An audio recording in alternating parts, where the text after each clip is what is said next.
Hello everyone, welcome to civil step. आज हम इस सेशन के अंदर बात करने वाले हैं आपके बहुत ही इम्पोर्टेंट एग्जाम की, जिसको हम जानते हैं EMRS और DSSSB के नाम से। यानी कि EMRS और DSSSB ने आपका TGT का exam for the subject biology introduce किया है, जिसकी बहुत सारी वैकेंसीज आई हैं। एंड आई बिलीव कि आप में से बहुत से बच्चे, मैक्सिमम बच्चे जो होंगे, वो इस एग्जाम के लिए प्रिपेयर कर रहे होंगे। हमने इस एग्जाम से रिलेटेड बायोलॉजी सब्जेक्ट के पहले तो सिलेबस के बारे में डिस्कस किया था, जिसके अंदर मैंने आपसे बताया था कि जो EMRS है और DSSSB है, दोनों का जो सिलेबस है for the subject biology is almost same. ठीक है, तो अब क्योंकि सेम है तो जो आप प्रिपेयर कर रहे हैं वो भी ऑब्वियसली दो एग्जाम्स के लिए आप जब तैयारी करेंगे तो सेपरेट नहीं करेंगे, क्योंकि उनका जो सिलेबस है वो सेम है। अब सिलेबस सेम है तो ऑब्वियसली जो कंसेप्ट होंगे वो भी आपके सिमिलर चलेंगे। तो आज से हम स्टार्ट कर रहे हैं आपकी इन एग्जाम्स के लिए प्रथम series for the subject science और the subject your biology. Physics chemistry के लिए भी आपकी सीरीज चलेगी, उसकी भी आपको क्लासेस देखने को मिलेंगी। तो अभी हम कर रहे हैं स्टार्ट आपके बायो से, यानी कि बायोलॉजी से। तो इसके अंदर हम देखेंगे आपके concept as well as your related MCQs। तो इसके अंदर जो स्ट्रेटेजी रहेगी वो ये रहेगी कि जब हम टॉपिक करेंगे तो उसके साथ ही हम उससे रिलेटेड आपके MCQs को भी सॉल्व करेंगे। तो बहुत आपको ध्यान से लेक्चर को सुनना है। जो बच्चे सेल्फ स्टडी कर रहे हैं उनके लिए भी ये बहुत इंपॉर्टेंट है, क्योंकि कहीं ना कहीं जब आप कंसेप्ट तो आप कर लेते हैं, लेकिन अगर आप MCQs भी प्रैक्टिस कर लेते हैं तो आपके लिए ये चीज़ जो है वो और ज़्यादा इजी हो जाएगा करना। और जितने MCQs आप सॉल्व करेंगे उतना ज़्यादा आपके लिए बेनिफिट होगा for your exam. So all the very best and I welcome you all into the session. तो दिल लगा के पढ़िएगा, अच्छे से पढ़िएगा। जहां कंसेप्ट ना पता लगे प्लीज कमेंट बॉक्स में आप अपना जो डाउट है उसको आप रेज कर सकते हैं, एंड आई विल ट्राई कि एक एक आपके जितने भी डाउट्स हो उनको क्लियर किया जाएगा, उनको एकदम से आपको बिल्कुल पूरी क्लैरिफिकेशन दी जाएगी। So let's start with the subject your biology. प्रथम series a science teacher EMRS and for DSSSB TGT exam. The topic for today's class is your cell। यानी इसके अंदर हमको पढ़ना है बेसिक कंसेप्ट। सबसे पहले सेल। सेल ही क्यों? क्योंकि सेल जो है वो आपका क्या है, फाउंडेशनल है, यानी कि फंक्शनल है और आपका बेसिक स्ट्रक्चर है। इसी तरह से हम कहते हैं cell is the basic structural and functional unit of life. तो हम स्टार्ट करेंगे आपके सेल चैप्टर से एज यूजुअल, क्योंकि बायो के अंदर जितना जल्दी आपका ये वाला टॉपिक क्लियर होगा उतनी जल्दी आपको चीजें और क्लियर समझ आनी शुरू हो जाएंगी। तो सेल को हम क्या कहते हैं, यूनिट ऑफ लाइफ। क्यों कहते हैं यूनिट ऑफ लाइफ? क्योंकि इसके बिना आपकी लाइफ एग्जिस्ट ही नहीं करेगी। ठीक है, तो जैसे सेल है, ठीक है, यूनिट ऑफ लाइफ है। Group of cells is called as tissues, done. और group of tissues is called as your organ. Organ से बनता है आपका ऑर्गन सिस्टम और एंड में बनता है आपका ऑर्गेनिज्म। इसलिए हम कहते हैं कि जो सेल है it is the basic unit of life, क्योंकि ये क्या है आपका, कहां से शुरू हो रहा है, सेल से शुरू हो रहा है। इसलिए जो हम फाउंडेशन करेंगे वो भी सेल से करेंगे। तो उससे पहले देख लेते हैं आपका कि व्हाट इज बायोलॉजी।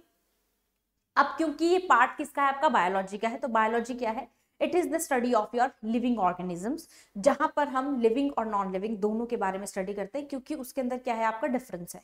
अब लिविंग नॉन लिविंग आपके बहुत से तरह के होते हैं, जैसे कि मैं हर क्लास में बात करती हूँ। पहले आपको लिविंग और नॉन लिविंग का डिफरेंस पता होना चाहिए, जिसकी वजह से आप ये बता सके कि सेल को लिविंग क्यों कहा गया है। ये सेल में भी आपके ऐसे पार्ट्स है जो लिविंग है एज वेल एज फिर नॉन लिविंग है। तो हम देख लेते हैं पहले कि जो लिविंग क्या होता है। लिविंग इज, जिसके अंदर क्या होगा, जैसे हम कहते हैं anything that can respire is called as living. Simple, ठीक है, ये भी ठीक है, लेकिन थोड़ा सा और ज्यादा, क्योंकि हमको सब्जेक्ट रिलेटेड करनी है चीज, और बहुत ज्यादा टर्मिनोलॉजी जो है वो बिल्कुल आपकी सब्जेक्ट से रिलेटेड होनी चाहिए, आपके सब्जेक्ट को जस्टिफाई करने वाली होनी चाहिए। तो थोड़ा सा और एडवांस लेवल पर चलते हैं और देखते हैं कि लिविंग ऑर्गेनिजम्स की डेफिनेशन क्या है। लिविंग ऑर्गेनिजम्स वो ऑर्गेनिजम्स हैं जो ग्रोथ एक्सप्रेस करते हैं, यानी कि जो ग्रोथ शो करेंगे उनको हम कहेंगे लिविंग ऑर्गेनिजम्स।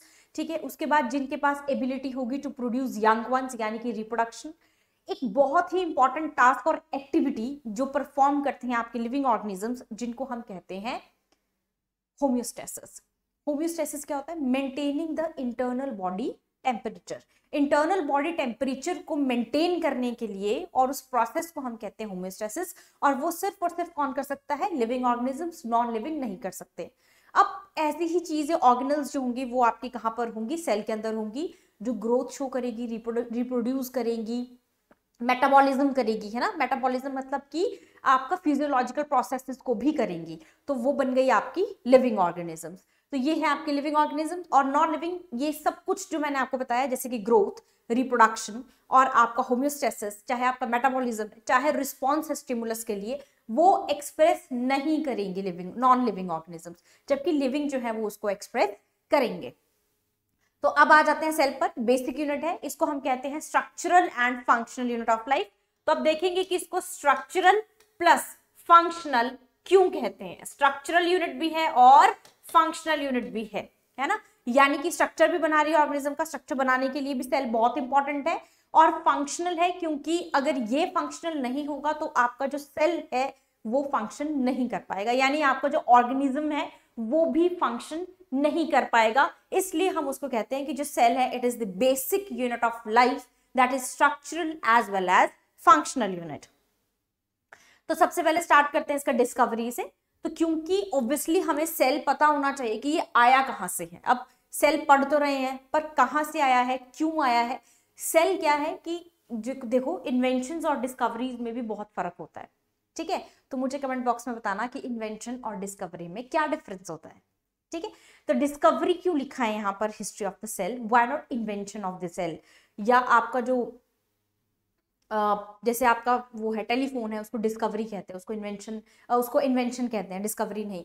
तो इन्वेंशन और डिस्कवरी में क्या डिफरेंस है वो भी आप मुझे कमेंट बॉक्स में जरूर बताना।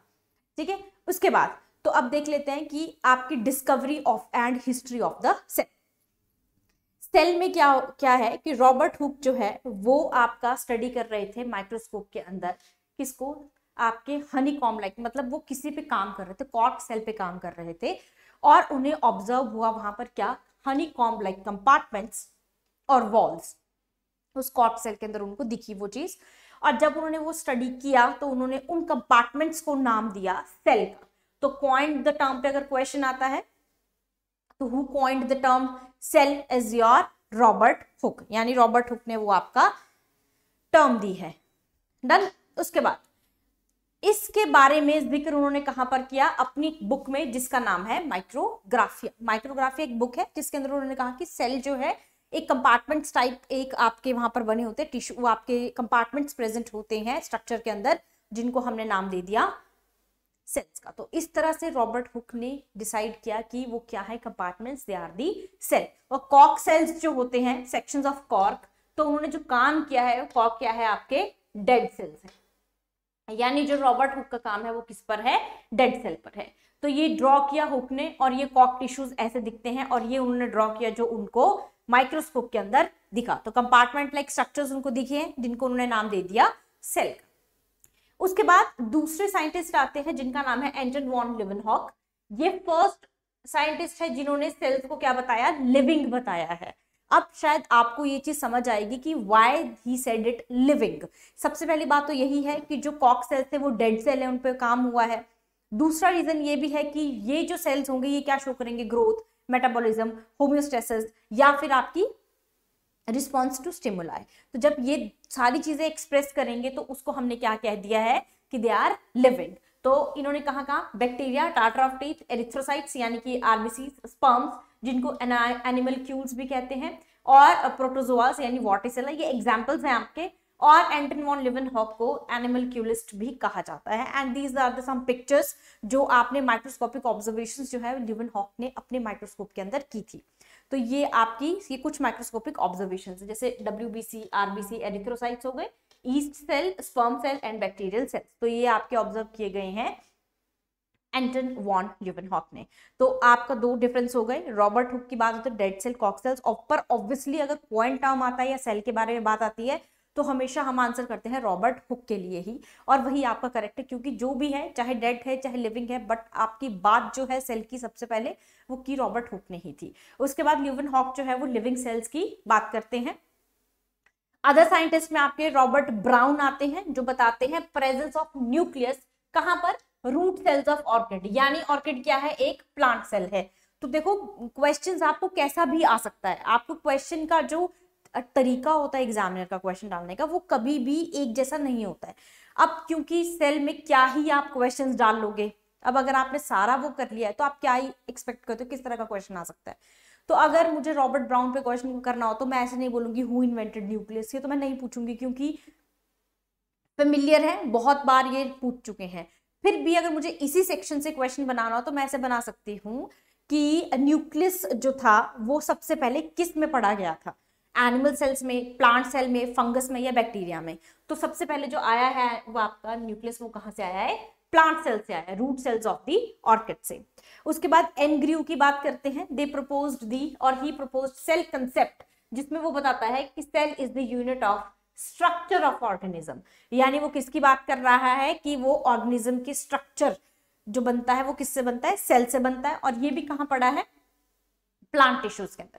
फिर आता है दुरार्दिन और डुजार्दिन, ये बात करते हैं किसकी, सेमी फ्लूइड मटेरियल की, जिसको हम कहते हैं प्रोटोप्लाज्म अब कहते हैं, बट उस टाइम उन्होंने नाम दिया उसको सार्कोड, और कहां पड़ा, मसल सेल्स के अंदर, nucleus of the muscle cells. Muscle plant में नहीं होते, कहां होते हैं मसल्स, एनिमल में होते हैं, यानी एनिमल सेल के अंदर पड़ा गया है प्रोटोप्लाज्म।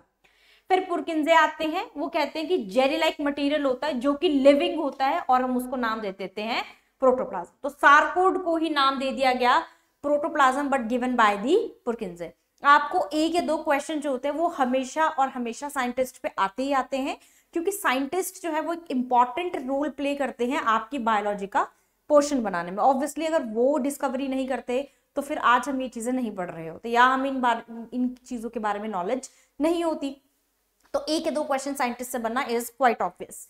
उसके बाद इसी प्रोटोप्लाज्म को बोला गया, हक्सले ने कहा कि ये फिजिकल बेसिस है लाइफ का, यानी अगर ये नहीं होगा तो लाइफ में जो फिजिकल बेस, मतलब कि अगर ये नहीं होगा तो फिर लाइफ जो है सेल की, इट इज इम्पॉसिबल। अब ऐसा क्यों कहा गया कि वो लिविंग है, और ऐसा क्यों कहा गया कि वो फिजिकल बेसिस ऑफ लाइफ है? तो लिविंग है क्योंकि क्या करेगा अब ये, ग्रोथ, मेटाबॉलिज्म है ना, होम्योस्टेसिस, रिस्पॉन्स टू स्टिमुलस और रिप्रोडक्शन, ये सारी चीजें करेगा। फिजिकल बेसिस क्या है कि ये एक्सपैंड और कॉन्ट्रैक्ट और एक्सपैंड करता है, और ठीक है, प्रोटोप्लाज्म कॉन्ट्रैक्ट भी करेगा और एक्सपैंड भी करता है डिपेंडिंग अपॉन दी मटेरियल और solution in which it is present. यानी कि कहने का मतलब यह है कि मेटाबॉलिज्म जो है या response to the stimulus, not metabolism but response to the stimulus जो है ये जरूर वहां पर एक्सप्रेस करेगा। ओके, उसके बाद अब आ जाती है आपकी सेल थियोरी। सेल थियोरी मतलब जैसे हर सब्जेक्ट के अंदर हम पढ़ते हैं, चाहे be it physics, be it chemistry, mathematics और फिर से बायोलॉजी, हर एक सब्जेक्ट के बाद में आपके पास क्या होता है, जब भी आप उस सब्जेक्ट के बारे में पढ़ते हैं तो सबसे पहली चीज आप जो पढ़ते हैं पहले उसकी सीलेंट फीचर्स, और उसके बाद we talk about their theory, यानी कि क्या कहते हैं इसके बारे में, क्या थियोरी है। चाहे आप फिजिक्स ले लो, केमिस्ट्री ले लो, चाहे आप मैथमेटिक्स ले लो, वहां पर क्या मिलेगा आपको, साइंस में हमेशा थ्योरीज होती हैं। ठीक है, थ्योरीज का मतलब है कि एक आपने एक डिस्कवरी की या आपने कोई रिसर्च की और उसके बाद में आपने कंक्लूजन निकाल के बता दिया कि इसमें ये चीजें हैं। तो सेल थ्योरी भी ऐसी है। तो उन्होंने सेल के बारे में पोस्टुलेट्स किसने किए, तो दो यहाँ पर साइंटिस्ट आते हैं, शिल्डन एंड श्वान, दोनों फ्रेंड्स हैं। आप ऐसे से याद कर सकते हैं कि दोनों फ्रेंड्स हैं, एक बॉटनिस्ट है दूसरा जोलॉजिस्ट है, यानी कि एक प्लांट के ऊपर काम करता है और दूसरा एनिमल्स के ऊपर। प्लांट वाला जो है वो काम करता है और वो बताता है कि सारे के सारे प्लांट सेल्स जो है they have essentially similar structures, ठीक है, and have a cell wall. तो चिल्ड्रन कहते हैं कि जितने भी प्लांट्स हैं उनका सबका स्ट्रक्चर जो है वो सेम है सेल का। दूसरी चीज क्या है, मेन चीज क्या है, उनके पास सेल वॉल है। फिर श्वान आते हैं जो कि जोलॉजिस्ट है और वो एनिमल सेल्स को स्टडी करते हैं और वो ये बताते हैं, तो कंक्लूडेड क्या निकालते हैं, एंड ही कंक्लूडेड कि एनिमल सेल के पास सेल वॉल तो नहीं होती जैसे प्लांट सेल्स के पास होती है, उनके पास सेल वॉल तो नहीं होती, लेकिन फिर भी प्लांट सेल और एनिमल सेल्स जो होते हैं वो मोर और लेस 19-20 का फर्क जिसको हम कहते हैं, more or less the similar organisations, उनके ऑर्गेनाइजेशंस जो है यानी कि उसके अंदर जो स्ट्रक्चर है they are almost the similar, not same.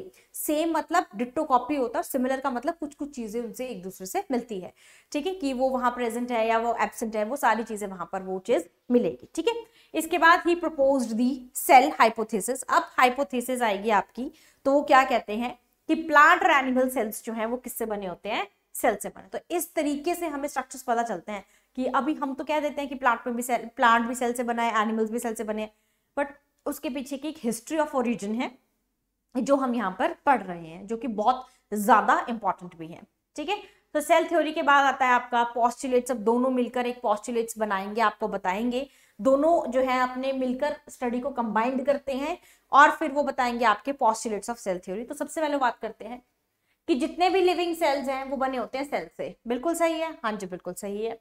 दूसरा, they contain the hereditary material, यानी कि जो वन जनरेशन से दूसरी जनरेशन में ट्रांसफर होते हैं उसको हम कहते हैं हेरिडिटरी मटेरियल, यानी कि they are talking about the DNA. तो ये भी बिल्कुल सही है कि वो एक जनरेशन से दूसरी जनरेशन में जो आपका hereditary material gets transferred.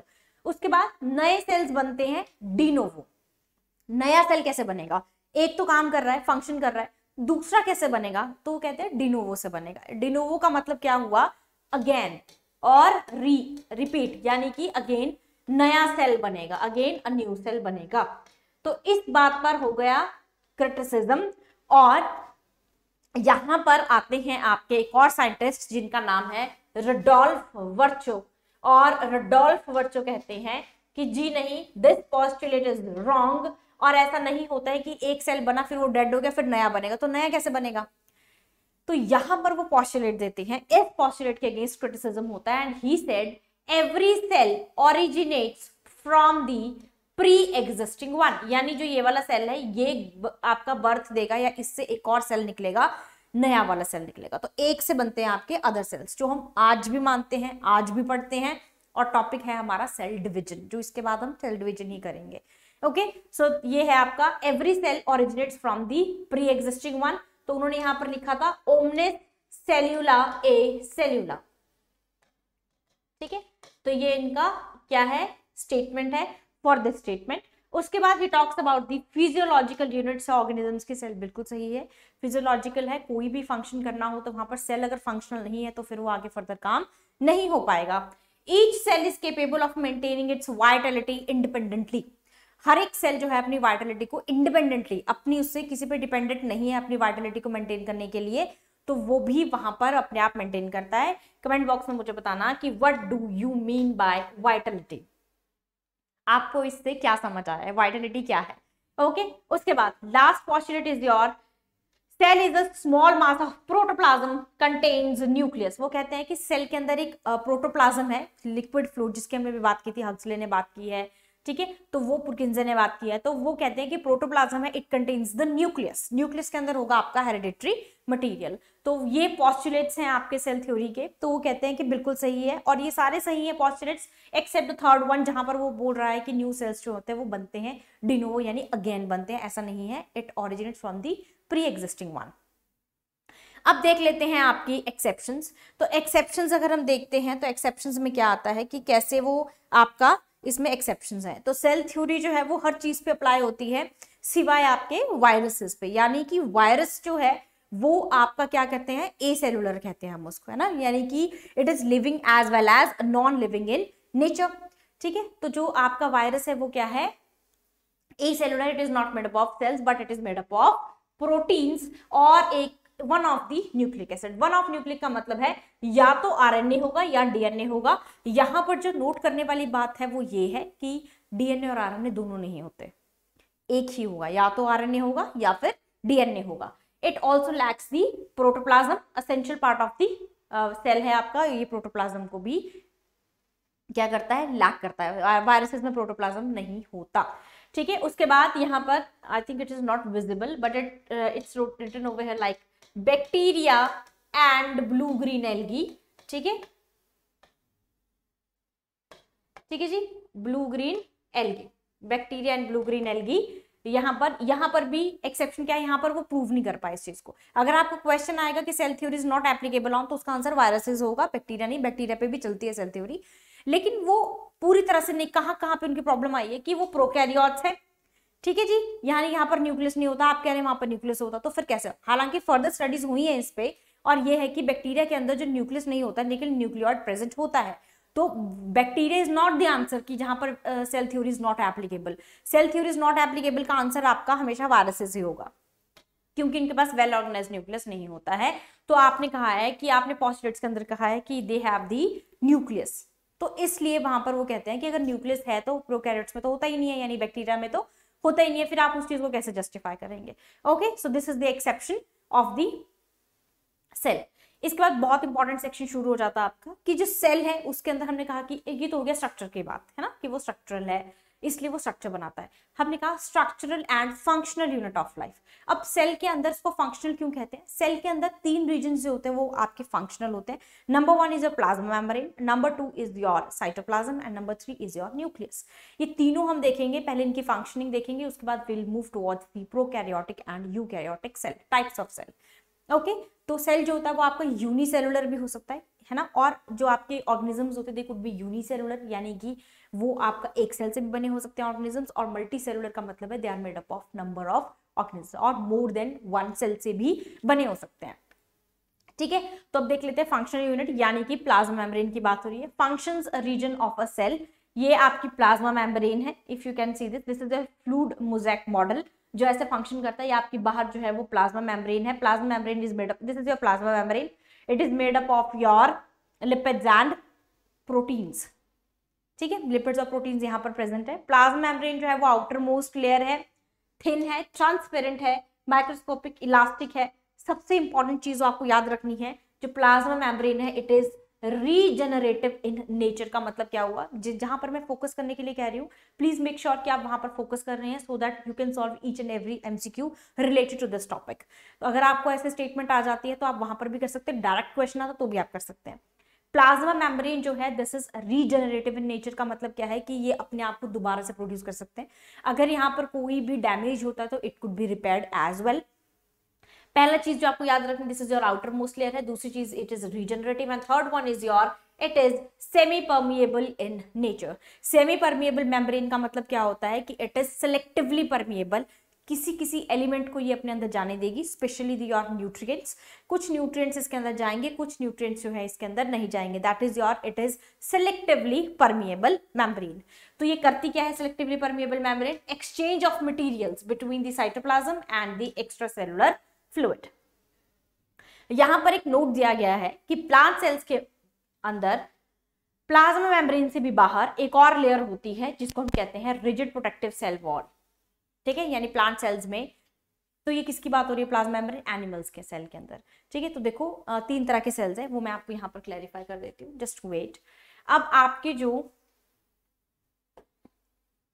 Sales हैं वो आपके 3 तरह के होते हैं। देखो, एक तो हो गया आपका बैक्टीरियल सेल, मैं यहां बना देती हूँ, देखो this is your bacterial cell. ठीक है, बैक्टीरियल सेल है यानी कि it is prokaryotic in nature, इसको हम प्रोकैरियोट्स बोलते हैं। तो जब भी प्रोकैरियोट्स आए इसका मतलब we are talking about bacteria. Prokaryotes में सिर्फ और सिर्फ बैक्टीरिया आते हैं, इसके अलावा कुछ नहीं आता। ठीक है, उसके बाद आपके आते हैं next one, this is your plant cell. ठीक है, इसी में आपको डिफरेंस आता है। And the last but not the least is your animal cell. ठीक है, डिफरेंस क्या है आप तीनों के अंदर? बैक्टीरियल सेल के पास सेंट्रली लोकेटेड सर्कुलर आपका क्या होता है यहाँ पर, दिस इज योर क्रोमोसोम और डीएनए। ठीक है, आपका सिंगल क्रोमोसोम जो होता है वो यहाँ पर प्रेजेंट होता है। दिस इज योर साइटोप्लाज्म, ये आपका साइटोप्लाज्म है। सेल के अंदर जो प्रोटोप्लाज्म प्रेजेंट होता है we call it as cytoplasm, जो कि तीनों में सिमिलर रहेगा, सब में साइटोप्लाज्म होगा।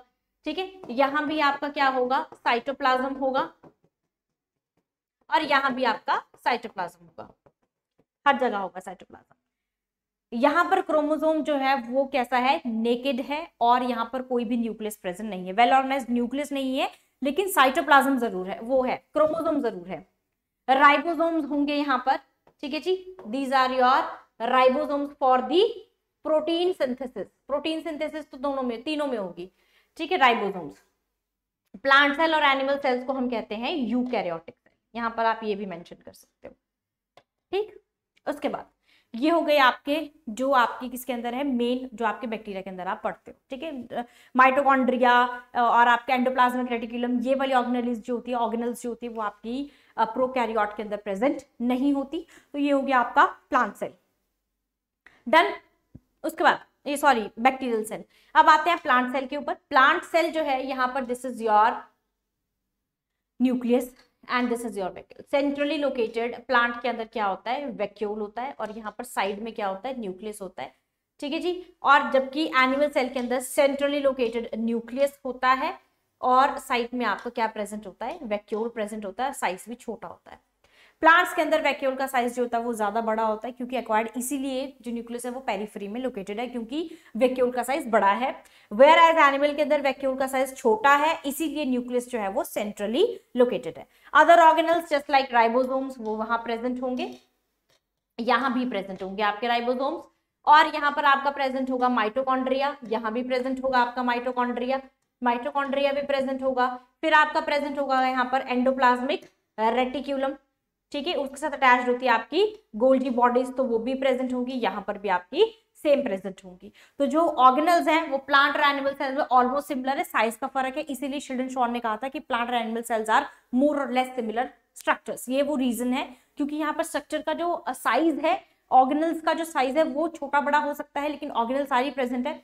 एक्सेप्शन क्या है कि बैक्टीरिया सेल, अब यहाँ पर जो चीज मुझे आपको बतानी है वो दिस इज ये बैक्टीरिया की, ये हो गई आपकी प्लाज्मा मेम्ब्रेन सबसे अंदर वाली, उससे बाहर प्रेजेंट होती है इनके पास cell wall, this is called as your cell wall. तो आपने देखा होगा कि बैक्टीरिया की सेल वॉल किससे बनी होती है, फॉस्फो किससे बनी होती है, फॉस्फोलिपिड्स। कमेंट करके बताना कि बैक्टीरिया की सेल वॉल किससे बनी होती है, मैं तो बता ही दूंगी, ठीक है, फॉस्फोलिपिड से नहीं होती, बस इतना पता है, ठीक है। तो कमेंट करके जरूर बताना कि बैक्टीरिया की सेल वॉल किससे बनी होती है, ठीक है। और प्लांट के बाहर भी क्या प्रेजेंट है, आपकी सेल वॉल है, एनिमल में ये सेल वॉल नहीं होती, ठीक है। उसके बाद सबसे बाहर वाला एक और आपका आता है, दैट इज योर, बैक्टीरिया के अंदर एक और लेयर होती है जिसको हम कहते हैं ग्लाइकोकैलिक्स, ठीक है। और ये सिर्फ और सिर्फ बैक्टीरिया के अंदर होती है, प्लांट के अंदर नहीं होती, और ना ही होती आपके एनिमल के अंदर। तो अगर आप देखेंगे तो देयर इज दी, क्या हो रहा है, रिडक्शन हो रही है आपकी लेयर्स के अंदर, जैसे ही हम यहाँ से इस तरफ मूव कर रहे हैं। बैक्टीरिया के अंदर आपकी 3 लेयर हो गई, प्लांट के अंदर 2 है, आपकी प्लाज्मा मेम्ब्रेन, सेल वॉल, और एनिमल्स के पास सिर्फ और सिर्फ क्या प्रेजेंट है यहाँ पर, प्लाज्मा मेम्ब्रेन। इसके बाहर पर प्लाज्मा मेम्ब्रेन कैसे होती है, डबल लेयर होती है, इसके बाहर एक और लेयर प्रेजेंट होती है जिसको आप कहते हो सेल मेम्ब्रेन। इसको कलेक्टिवली हम क्या कहते हैं, सेल मेम्ब्रेन, जो कि आपकी कैसी होती है, सेल मेम्ब्रेन डबल लेयर। तो डबल हो गई 1 and 2, तो ये बन गया आपकी सेल मेम्ब्रेन और प्लाज्मा मेम्ब्रेन। इसलिए हम कहते हैं कि सेल के अंदर, एनिमल सेल के अंदर, या तो आप सेल मेम्ब्रेन बोल लो या फिर प्लाज्मा मेम्ब्रेन बोल लो एनिमल के अंदर। प्लांट के अंदर ऐसा नहीं है, प्लाज्मा सेल, प्लांट के अंदर आपकी सेल वॉल है, और अंदर वाली को जिसको आपने बोला है प्लाज्मा मेम्ब्रेन, वो क्या है, सेल मेम्ब्रेन, और वो भी कैसे हो जाएगी, डबल मेम्ब्रेन, ठीक है। तो ये डबल मेम्ब्रेन हो गई, और ये आपकी बाहर क्या है, सेल वॉल है। तो प्लाज्मा मेम्ब्रेन और cell membrane plant cell, animal cell में इसलिए कहा जाता है कि या तो उसे प्लांट सेल प्लाज्मा मेम्ब्रेन कह लो या फिर उसे सेल मेम्ब्रेन कह लो, जबकि यहाँ पर आपका सेल मेम्ब्रेन जो है वो नहीं कहते आप, बैक्टीरिया के अंदर नहीं बोलते आप सेल मेम्ब्रेन, क्योंकि सेल मेम्ब्रेन कहाँ प्रेजेंट होती है, सेल वॉल। तो सेल वॉल और सेल मेम्ब्रेन के बीच में ह्यूज डिफरेंस है, वो डिफरेंस भी हम क्लास के अंदर डेफिनेटली करेंगे कि वो उनके बीच में क्या डिफरेंस होता है। तो आई थिंक, आई होप कि आपको ये चीज क्लियर है। इसके बाद मैं आपको एक और चीज, अगर इसको मुझे बताना हो तो मैं आपको कैसे बताऊंगी इसको, कि अगर मैं देखूं तो this is your plasma membrane, this is your nucleus, और आपका अंदर वाला स्ट्रक्चर है, ठीक है जी, साइटोप्लाज्म वाला, this is your plasma membrane. Plasma membrane के बाहर है आपकी सेल वॉल, ठीक है, मैं बाहर की तरफ ऐसे बना रही हूँ, और इससे बाहर आती है आपकी क्या, ग्लाइकोकैलिक्स। अगर मैं सिर्फ और सिर्फ किसकी बात करूं, प्रोकैरियोट्स की बात करूं, तो जो हमने कहा है वो यही है, ग्लाइकोकैलिक्स सबसे बाहर वाली, इट कुड बी हार्ड और it could B soft in the case of bacteria. यहाँ पर सेल वॉल है, सेल वॉल और प्लाज्मा मेम्ब्रेन आपको प्लांट सेल तक मिलेगी। जैसे ही आप एनिमल सेल में जाओगे ये प्लाज्मा मेम्ब्रेन डबल लेयर हो जाती है and we call it as cell membrane, और इसकी जो कॉम्पोजिशन है वो भी अलग हो जाती है। तो वो तीनों पढ़ेंगे, bacterial cell, plant cell, animal cell. इसलिए आपको जो क्वेश्चंस आते हैं वो इनसे रिलेटेड आते हैं and we usually get confuse, क्योंकि हमें लगता है कि सारी चीजें सिमिलर है। तो आई होप कि जो नेमिंग है वो आपको क्लियर हो गई होगी और ये भी पता चल गया होगा कि ये सारी की सारी चीजें जो है वो सिमिलर नहीं है। डन, ठीक है। तो अब आपका आता है, ठीक है, अब आता है आपका, ये आपका फंक्शनल रीजन बन गया, ठीक।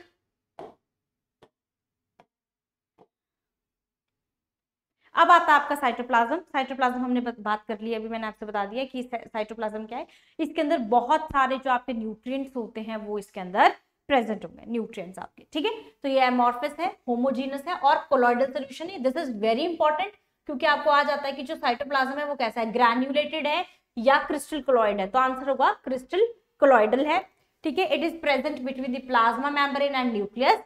और इसमें क्या होता है, बायोसिंथेटिक सीट है, यानी प्रोटीन सिंथेसिस साइटोप्लाज्म के अंदर होती है और रेस्पिरेशन भी साइटोप्लाज्म के अंदर होती है। Cytoplasm is consist of two types of your structures, cytoplasmic structures.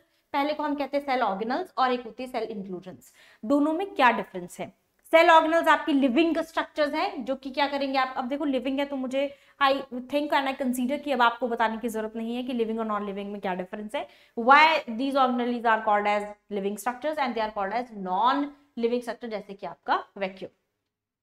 Bacterial cell में एक और चीज होती है जिसको हम कहते हैं मीजोसोम्स, आपके प्रेजेंट होते हैं, ठीक है। और ये मीजोसोम क्या करते हैं, रेस्पिरेटरी का काम करते हैं। तो प्लाज्मा मेम्ब्रेन से आपके प्लाज्मा मेम्ब्रेन में प्रेजेंट होते हैं प्रोकैरियोटिक सेल के अंदर, वो भी मैं आपको डिटेल में बताऊंगी, बट वैसे आपको स्ट्रक्चर पता होना चाहिए। This is your nucleus, last one is your nucleus. Membrane bound structure है, क्या क्या करता है कंटेन, इसके अंदर डीएनए कंटेनिंग क्रोमोसोम है, डायरेक्ट कंट्रोल है जितनी भी सेलुलर एक्टिविटीज, इसलिए को डायरेक्टर भी कहते हैं। डीएनए बनाता है आपके जीन्स, जो एक्ट करता है आपका unit of hereditary and variation. तो अगर आपको यूनिट आ जाए कि कौन सी यूनिट है, what is the unit of your hereditary and variation, तो उसका आंसर होगा जीन्स। अगर आपसे व्हीकल ऑफ हेरिडिटरी पूछे तो व्हीकल कौन सा है आपका, न्यूक्लियस है, ठीक है। और अगर आपसे पूछ ले कि वो कहाँ प्रेजेंट होते हैं, और क्रोमोसोम, ठीक है। On the basis of nucleus आपके जो सेल्स है वो दो तरह के हैं, prokaryotic and eukaryotic cells. Done. So this is your आज का जो हमारा टॉपिक है, जिसके अंदर बेसिक इंट्रोडक्शन ओरिएंटेशन है आपकी, जहां पर आपको पता होना चाहिए ये सेल का बेस है। अगर आपको ये चीज नहीं पता होगी तो आगे चीजें जो आएंगी, बड़े बड़े हैवी वर्ड्स आते हैं, ठीक है, बहुत बड़े होते हैं, आपको लगता है कि वो हम नहीं कर पाएंगे या कहीं ना कहीं हमारा कंसेप्ट जो है वो हिल जाता है। बेसिक चीज जो आपको करनी है किसी भी सब्जेक्ट में, वो हमेशा आपकी फाउंडेशनल है। फाउंडेशन स्ट्रांग होना चाहिए। फाउंडेशन अगर स्ट्रांग है तो आप कोई भी कंसेप्ट, किसी भी तरह का क्वेश्चन अगर आप काउंटर कर ले तो आप उसको कर सकते हैं। तो अभी प्रैक्टिस करते हैं, जैसे कि हमने बात की थी स्टार्टिंग में कि हम कुछ क्वेश्चन सॉल्व करेंगे। तो पहला क्वेश्चन आपका, विच of the following is a functional unit of body, ठीक है। तो फंक्शनल यूनिट पूछी है बॉडी की, तो कौन सी होगी? ऑप्शन है माइटोकॉन्ड्रिया, साइटोप्लाज्म, स्प्लीन और सेल। सो आप पॉज करके इसको, आप इसका आंसर कर सकते हैं, ठीक है। थोड़ा पॉज लीजिए, मतलब ठीक है, पॉज लीजिए और थोड़ा देखिए ध्यान से कि फंक्शनल यूनिट किसको कहते हैं, and it is very simple and the answer is your obviously cell. Done. तो मुझे नहीं लगता इसको एक्सप्लेन करने की जरूरत है। Next is what is cell biology. अब सेल बायोलॉजी किसे कहते हैं? सेल डिवीजन पढ़ते हैं, कैंसर सेल्स पढ़ते हैं, सेल स्ट्रक्चर फंक्शन पढ़ते हैं, या मेटाफेज पढ़ते हैं? सिंपल सी चीज है कि सेल बायोलॉजी के अंदर आप क्या पढ़ते हो? Cell structure and function. So answer is option number C. Next is which of the following is used by cells? Used by cells to interact with other cells. अगर एक सेल को दूसरे सेल के साथ इंटरेक्ट करना है तो बीच में वो क्या यूज करेंगे? सेल ट्यूब्यूल, जंक्शन, एडेशन और डिटेक्टर्स। अगर आपको इंग्लिश में भी इन वर्ड्स का मतलब पता है तो आप इसका आंसर कर सकते हैं, and the correct answer is your option number B, junction. जो बीच में दो सेल्स को क्या करता है, आपका मिला रहा है, this is called as your cell junction. Next is which of the following cell does not contain cell wall. किसके अंदर सेल वॉल नहीं होती? अब मैंने आपसे अभी डिस्कस किया था कि किसके अंदर नहीं होती है cell wall, plant cell, bacteria, fungi या animal cell. So answer is your animal cell. Cell wall की जगह इनके पास क्या प्रेजेंट होता है, सेल मेम्ब्रेन। ठीक है, उसके बाद who is the father of cell biology, cell biology के फादर को आप क्या कहते हो, and the answer is B, that is Emil Palade, cell biology के फादर। रॉबर्ट हुक तो क्या है आपके, इन्होंने कॉइन की है term cell. Next is DNA is stored in which of the following cell organelle, कहां प्रेजेंट होता है DNA, cell wall, cell membrane, nucleus या साइटोप्लाज्म। अभी अभी हमने बात की है कि जो फंक्शनल रीजन है आपका सेल का वो क्या है आपका, एक तो साइटोप्लाज्म है, दूसरा आपका प्लाज्मा मेम्ब्रेन है, और फिर तीसरा क्या है आपका, दैट इज न्यूक्लियस। और न्यूक्लियस के अंदर क्या होता है आपका genetic material, that is DNA. तो डीएनए जो है वो जेनेटिक मटेरियल प्रेजेंट होता है आपका, answer is C. Question number 7, in which following cell nucleus is not present, जिसके अंदर न्यूक्लियस प्रेजेंट नहीं होता।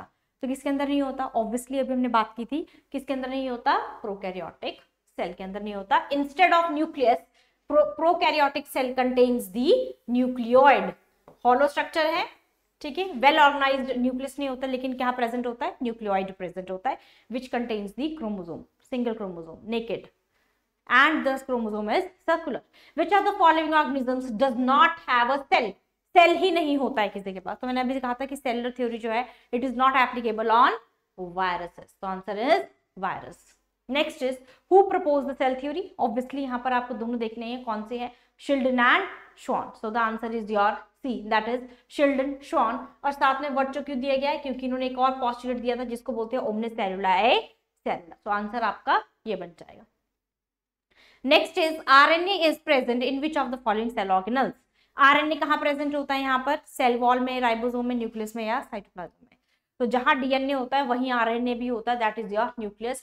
तो आपका जो यूकैरियोटिक सेल इसमें दोनों होते हैं, डीएनए भी होते हैं और आरएनए भी प्रेजेंट होते हैं यूकैरियोटिक सेल के अंदर। Answer is your sorry it's not nucleus, it's ribosome. ठीक है, कि आपके कहां प्रेजेंट होते हैं, that is your present to the ribosome. Nucleus के अंदर एक स्ट्रक्चर होता है जिसको आप कहते हो न्यूक्लियोलस, वहां पर आपकी आरएनए और प्रोटीन्स दोनों प्रेजेंट होती हैं। ठीक है, अगर यहाँ पर देखो, अब देखो क्वेश्चन है, इट कुड बी, एक second, it is C only, अगर सी होता है क्यों, अगर यहाँ प्रेजेंट पूछा है, ठीक है, तो answer is not, please excuse this question. इसमें क्या है, आरएनए जो है इट इज प्रेजेंट पूछा है, तो ऑब्वियसली वो न्यूक्लियस में प्रेजेंट होता है RNA, that is your nucleolus में। अगर पूछे कि आरएनए इज प्रिपेयर्ड और प्रोड्यूस्ड, तो प्रिपेयर और प्रोड्यूस मतलब आरएनए का क्या है, वो राइबोसोम का काम क्या है आपका, प्रोटीन्स बनाने का काम है। ठीक है, तो राइबोसोम नहीं, आरएनए कहाँ प्रेजेंट होता है आपका, आंसर सी है, सी ही होगा इसका, नॉट बी। बी फॉर किसके लिए होगा आपका, प्रोटीन के लिए होगा। Protein synthesis takes place in which of the following cell organelles, अब यहां पर आएगा आपका answer number B, that is ribosome. ठीक है, तो पिछले क्वेश्चन का आंसर सी ही होगा, न्यूक्लियस में ही होता है आपका। ठीक है, this is your nucleus, nucleus के अंदर एक स्ट्रक्चर होता है nucleolus, this is your DNA chromatin material, और न्यूक्लियोलस के अंदर प्रेजेंट होता है आपका आरएनए प्लस प्रोटीन, तो आंसर इज न्यूक्लियस। ओके, तो इसका आंसर क्या बनेगा आपका B, that is ribosome. Protein synthesis, protein की फॉर्मेशन जो होती है वो कहां पर होती है आपकी, राइबोसोम्स के अंदर होती है। Next is which of the following polysaccharide is not present into the eukaryotic plant cell wall. Eukaryotic क्या है, प्लांट सेल में इसमें से कौन सा पॉलीसैकेराइड, यानी कि कार्बोहाइड्रेट की बात कर रहे हैं, इसमें से कौन सा जो कार्बोहाइड्रेट है वो प्रेजेंट नहीं होता प्लांट के अंदर, काइटिन, हेमिसेलुलोज, पेक्टिन और सेलुलोज। प्लांट के अंदर इसमें से कौन सा जो पॉलीसैकेराइड है वो प्रेजेंट नहीं होता, आंसर इज योर सेलुलोज। ठीक है, it should not be cellulose, it should be your chitin। Option number A, chitin जो होता है वो कहां प्रेजेंट होता है आपका, फंजाई के अंदर, फंगस की सेल वॉल में होता है। हेमिसेलुलोज, पेक्टिन और सेलुलोज जो होते हैं वो तो आपके प्लांट सेल वॉल के अंदर प्रेजेंट होते ही हैं, प्लांट सेल वॉल में आपके सेलुलोज जो है वो प्रेजेंट होते हैं, आंसर इज योर काइटिन। ठीक है, क्वेश्चन नंबर 12 का आंसर जो है वो काइटिन है। Polysaccharide is not present in the eukaryotic cell. ठीक है, और अगर आता है कि इट इज प्रेजेंट तो फिर सेलुलोज सबसे ज्यादा होता, फिर आंसर डी बन जाएगा आपका। Done, okay. Which of the following is not a component of cell membrane, cell membrane का कंपोनेंट जो है वो नहीं है इसमें से। ठीक है, तो आंसर बन जाएगा आपका ए, दैट इज फॉस्फोट्राइग्लिसराइड। कोलेस्ट्रॉल बनता है आपका, ठीक है, क्योंकि वहां पर लिपिड्स प्रेजेंट होते हैं, स्फिंगोलिपिड्स प्रेजेंट होता है, फॉस्फोडाइग्लिसराइड्स भी प्रेजेंट होते हैं। तो फॉस्फोट्राइग्लिसराइड्स जो होते हैं वो आपके सेल मेम्ब्रेन के कंपोनेंट नहीं है। Next is single cell organisms are called as single cell, एक सेल से जो बने होंगे ऑर्गेनिजम्स उनको हम क्या कहते हैं, we call them as unicellular. तो ये बन गया आपके सिंगल सेल्स, ठीक है जी, answer is A. Next is cell is discovered by, very simple question, अब सेल की डिस्कवरी पूछे तो आंसर बन जाएगा आपका B, that is Robert Hooke. Cell is discovered by Robert Hooke. Answer की में प्रॉब्लम आई है इसमें, ठीक है, ठीक है, तो it's your Robert Hooke. Robert Brown ने क्या किया है, आपका न्यूक्लियस किया है। Cell is discovered by your Robert Hooke और सेल का nucleus is discovered by cell Brown. Mendel ने तो क्या दिया है, इनहेरिटेंस दिया है, और डार्विन्स की थ्योरी आपकी नेचुरल सिलेक्शन की है, ठीक है। तो ये है आपके 15 MCQs and this was all about for today's session. इस सेशन के अंदर हमने बात की है सेल और सेल के अंदर इंपॉर्टेंट टॉपिक्स की। सेल का जो बेसिक फाउंडेशन है वो पता होना चाहिए। Please excuse the miss printing of your answer keys, but मैंने आंसर आपको उसी वक्त बता दिया कि इसका आंसर यही होगा, ठीक है। तो अभी आपको क्या करना है, इस टॉपिक को रिवाइज करना है। और भी ज्यादा MCQs अगर आप काउंटर कर सकते हैं तो आप अपने लेवल पर भी चीजों को कर सकते हैं। आज के लिए इतना ही। अगर आपको हमारी वीडियो अच्छी लगी हो तो please like, share and subscribe our channel as well and video as well. Please stay connected, और भी वीडियोस आपके लिए आती रहेंगी। आपको कोई भी क्वेरी हो इस एग्जाम से रिलेटेड या सब्जेक्ट से रिलेटेड तो आपके डिस्क्रिप्शन बॉक्स के अंदर आपको नंबर दिया गया है, आप उस नंबर पर जाकर हमसे कंटैक्ट कर सकते हैं, बात कर सकते हैं। आपको किसी भी तरह की क्वेरी हो तो आप उससे एग्जाम से रिलेटेड आप उसके बारे में हमसे पूछ सकते हैं। मिलेंगे आप फिर से नेक्स्ट क्लास के अंदर कुछ नया टॉपिक लेकर। तब तक keep revising and stay connected, stay healthy. Thank you.